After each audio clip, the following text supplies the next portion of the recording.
સ્વાધ્યાય 3.2 એનો દાખલા નંબર 8. આ દાખલો પણ અગત્યનો છે એટલે ધ્યાન આપજો. આવી ગઈ છે આપણી એપ્લિકેશન SS એજ્યુકેશન. આ એપ્લિકેશનને ઇન્સ્ટોલ કરો. હવે થશે એકાઉન્ટ અને સ્ટેટનો દર દૂર. મળશે સંપૂર્ણ પાયાથી શિક્ષણ. બધા જ પ્રશ્નો, બધા જ સ્વાધ્યાય અને બોર્ડમાં પૂછાયેલા દાખલાનો સમાવેશ. વધુ માહિતી માટે SS એજ્યુકેશન એપ્લિકેશનને વિઝિટ કરી શકો છો. n બરાબર 10 આપેલું છે, સિગ્મા x આપેલો છે, સિગ્મા y આપેલો છે, સિગ્મા x જોઈને જ ખબર પડી જાય કે શું કરવાનું. અહીંયા x બરાબર કેટલા આપેલા છે 100. સૌપ્રથમ દાખલાની શરૂઆત સિગ્મા x બાર શોધીને કરવાનું, એટલે કે સિગ્મા x ના છેદમાં n અને y બાર બરાબર સિગ્મા y ના છેદમાં n. એટલે ફરીથી શોધવું નહીં પડે પાછળથી. સિગ્મા x 130 આપેલો છે અને n બરાબર 10, એટલે x બાર બરાબર 13 આવે. એ જ રીતના સિગ્મા y આપેલો છે 220, n 10 છે એટલે y બાર બરાબર 22 આવે. બે વસ્તુ શોધી લીધી.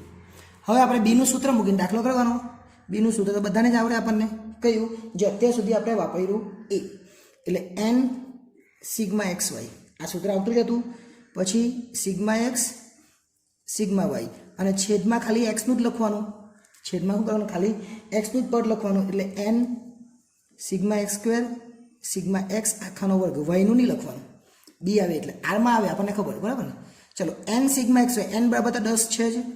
સિગ્મા એક્સ વાય ઉપર આપેલો છે 3467, એટલે અહીંયા લખી દેવાના 3467.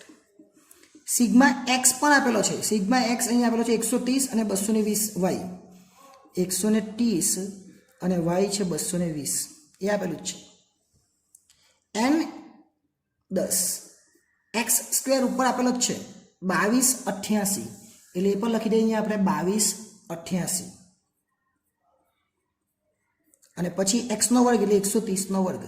બસ દાખલામાં બધું આપેલું જ છે, આપણે કંઈ જ કરવાનું નથી. ગુણાકાર ભાગાકાર કરતા આવડવું જોઈએ. આ 3467 ગુણ્યા 10 કરવાના, એટલે 34670. 130 અને 220 નો ગુણાકાર કરવાનો, એટલે 28600. અને છેદમાં 2288 ગુણ્યા 10 એટલે 22880. અને 130 નો વર્ગ એટલે 16900, કે 13 નો વર્ગ 169 થાય. હવે શું કરવાનું? ઉપરની બાદબાકી ને નીચેની બાદબાકી, પછી ભાગાકાર. તો 34670 છે એની બાદબાકી આપણે કરીએ 28600 સાથે, તો 6070 આવે, એટલે કે 6070.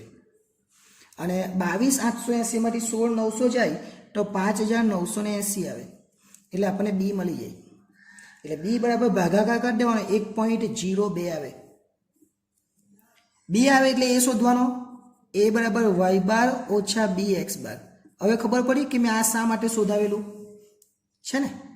કામ લાગ્યું? હવે વાય બાર બરાબર 22, બી બરાબર આપણે 1.02 શોધી લીધા, 1.02. અને એક્સ બાર બરાબર અહીંયા 13 આપણે શોધેલા, એટલે 13. તો 22 ઓછા 1.02 ગુણ્યા 13 કરીએ એટલે 13.26 થાય. કારણ કે 13 નો ગુણાકાર એક સાથે 13 ને 13 દુ 26, એટલે એ બરાબર 22 માંથી 13.26 ને બાદ કરીએ એટલે 8.74 આવે. આટલું થઈ જાય એટલે આપણે વાય કેપનું સૂત્ર મૂકવાનું, એ વત્તા bx. એ કેટલો? 8.74. બી કેટલા? 1.02 અને x. દાખલો અહીંયા પૂરો. જો આ x નહીં આપેલો હોય તો x આપેલા છે 16, એટલે x ની જગ્યા પર 16 લખી દેવાના. એટલે x ની જગ્યા પર લખવાનું 8.74 વત્તા 1.02 અને એ લખવાના 16. એટલે 8.74 વત્તા 1.02 ગુણ્યા 16 કરવાના, એટલે 16 એકુ 16 ને 16 દુ 32. એટલે વાય કેપનો છેલ્લો જવાબ આવે, સરવાળો કરી દેવાનો, એટલે જવાબ આપણો આવી જાય. એટલે આપણો જવાબ આવે 25.06, અને આ આપણો છેલ્લો જવાબ રહેશે. ફક્ત શીખવાનું શું હતું?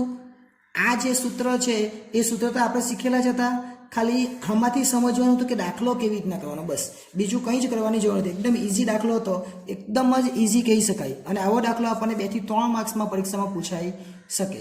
એટલે નેક્સ્ટ ટાઈમ જ્યારે મળીશું ત્યારે છેલ્લો દાખલો બાકી છે એ જોઈશું. આભાર.